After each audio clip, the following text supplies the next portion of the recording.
Umuturage witwa Murara Apreneri wo mu murenge wa Gatsibo, akagari ka Mugera, umudugudu wa Kayisha, aravuga ko yirengagijwe n'abayobozi bigatuma aba mu buzima bubi, ubuzima butamworoheye, aho aba mu nzu yubakiwe n'ubuyobozi, inzu y'amabati atanu.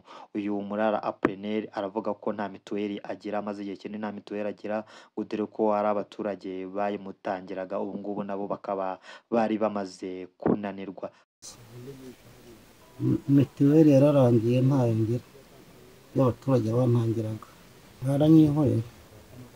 baranyihoreye cyo kuba nerutse bafata inomero z'irangamuntu, none narahebye ntabwo mbizi, yakunda ntafite mituweli. Abaturanye na Murara Apreneri barahamya ko ubuyobozi bwirengagije uyu musaza uri mu kigero cy'imyaka 70, bavuga ko bagerageje gukora ubuvugizi mu nteko z'abaturage ngo ahabwe ingoboka ariko byaranze.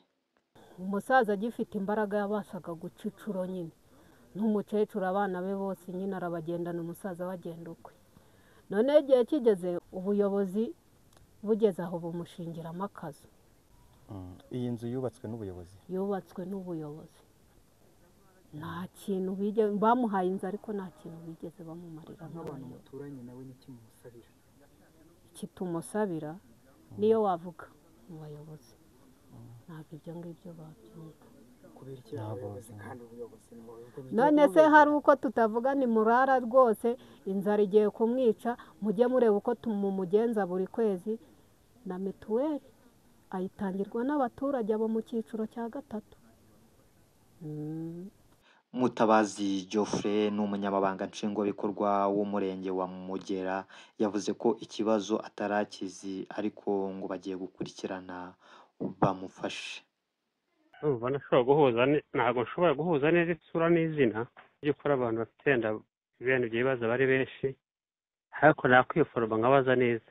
Twagize amakenga yo kumenya niba koko abaturage batishoboye bafashwa mu buryo bwo bakubakirwa inzu zimeze gutya z'amabati 5. Abaturage bavuga ko ahubwo uyu yagize amahirwe akayibona.